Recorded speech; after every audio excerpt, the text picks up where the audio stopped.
Okay. Yeah! So, ఇప్పుడు brain stroke అనేది అసలు ఎలాంటి వారిలో మనం ఎక్కువగా చూడొచ్చనంటారు? ఎందుకు వస్తుంది బేసిక్‌గా స్ట్రోక్ ఏంటి? సో, మా మామూలుగా మనకు బ్రెయిన్ స్ట్రోక్ అవేర్‌నెస్ గురించి తీసుకుంటే, బ్రెయిన్ స్ట్రోక్ గురించి మనకు ప్రజల్లో ఇంతవరకు ఎందుకు అవగాహన లేదు.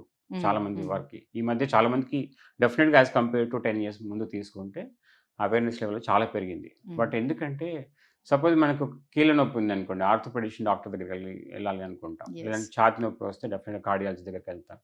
అయితే ఈ బ్రెయిన్ స్ట్రోక్ సంబంధించిన సింప్టమ్స్ ఏవైతే ఉన్నాయో అవి బ్రెయిన్‌కి పాయింట్ చేయలేకపోవచ్చు.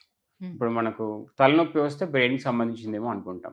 బట్ బ్రెయిన్ స్ట్రోక్‌లో వచ్చే సింప్టమ్స్ వెరీ అన్‌యూజువల్‌గా ఉంటాయి. ఇప్పుడు మీరు బ్యాలెన్స్ ఇష్యూస్ ఉండొచ్చు. హ్మ్. లేదంటే మాట సరిగ్గా వెంటనే మాట తత్తరపడడం. లేదంటే ఒక చెయ్యి కంప్లీట్ నంబ్ అయిపోతుంది. హ్మ్. హెవీగా అయిపోతుంది సడెన్‌గా. సో, అది ఏదో ఆర్థో ప్రాబ్లమ్ అనుకుంటారు. హ్మ్. అనుకుని వాళ్ళు ఆర్థోపెడిషన్ దగ్గరికి చాలామంది వెళ్తుంటారు. పేషెంట్ చూస్తుంటారు. లేదా జనరల్ ఫిజిషియన్ దగ్గరికెళ్తారు. చెయ్యి సడెన్‌గా వీక్ అయిందండి. లేదంటే మూతి ఒకసారి ఇట్లా వంకరపోయి మళ్ళీ నార్మల్ అయిపోయింది. So, these are all warning signs of the brain stroke. So, brain stroke కనుక తీసుకుంటే దాని సైన్స్ ఏముంటాయంటే మనకు మామూలుగా అందరికి తెలిసిన పరిభాష ప్రకారం పెరాలిసిస్. ఆబ్వియస్‌గా పెరాలిసిస్ వస్తే డెఫినిట్‌గా బ్రెయిన్‌కి సంబంధించింది అనుకుంటారు. చాలా వరకు అవేర్‌నెస్ ఉంది. అంటే అది కా 2 ఒకటి కాదా? ఒకటేనా? పెరాలిసిస్ అనేది బ్రెయిన్ స్ట్రోక్‌లో ఒక సింప్టమ్. హ్మ్. Paralysis symptom okay. కాకుండా ఇంకా చాలా సింప్టమ్స్ ఉండే అవకాశం ఉంటుంది. లాస్ట్ వీక్ ఒక పేషెంట్ చూసాను నేను.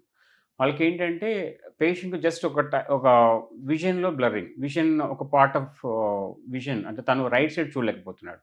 స్ట్రెయిట్‌గా చూసినప్పుడు ఈ పార్ట్ డార్క్‌గా ఉంటుంది. ఈ పార్ట్ నార్మల్‌గా అవుపడుతుంది. సో, తను బ్రెయిన్ స్ట్రోక్ అని రికగ్నైజ్ డబుల్ చేయలేదు. ఇమేజ్ ఏమైనా కనిపిస్తదా? అది గూడా ఉంటుంది. డబుల్ ఇమేజ్ వచ్చే ఛాన్స్ కూడా ఉంటుంది. సో, హ్మ్. ఇవన్నీ కూడా కొంతమందికి అవేర్‌నెస్ ఉండకపోవచ్చు. సో, వాళ్ళు వెంటనే డాక్టర్ దగ్గరికి వెళ్ళలేదు ఆ పర్టిక్యులర్ పేషెంట్. సో, చాలా ప్రోగ్రెస్ అయిన తర్వాత డాక్టర్ దగ్గరికి వెళ్ళడం జరిగింది. అప్పుడు మనం ట్రీట్మెంట్ జరిగినా గానీ అంత రిజల్యూషన్ ఉండకపోవచ్చు.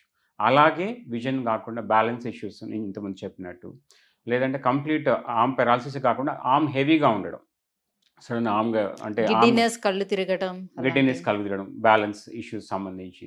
తర్వాత స్పీచ్ సడెన్‌గా మాట తత్తరపోవడం. ఇదేదో నాలుక మందమైంది అంటుంటారు. హ్మ్. సో, అది బ్రెయిన్‌కి సంబంధించింది అనుకోరు. వాళ్ళేంటంటే నేను సరిగ్గా వాటర్ తాగలేదు లాస్ట్ 2 డేస్ నుంచి అని అనుకుంటారు. దానివల్ల నాలుక మందమైందేమో అనుకుంటారు. సో, ఇవన్నీ గూడా బ్రెయిన్ స్ట్రోక్‌కి సంబంధించినవని మనకు ఆ సింప్టమ్స్ ఏవైతే ఉన్నాయో అవి ప్రజల్లో అవగాహన పెంచాల్సిన అవసరం ఎంతైనా ఉంది. అది మీడియా ద్వారా గావచ్చు, డాక్టర్స్ వాళ్ళ పరిధిలో గావచ్చు, పేషెంట్స్ వాళ్ళ రిలేటివ్స్‌లో గానీ ఈ పర్టిక్యులర్ సింప్టమ్స్‌ని తీసుకెళ్లాల్సిన అవసరం అయితే ఉంది.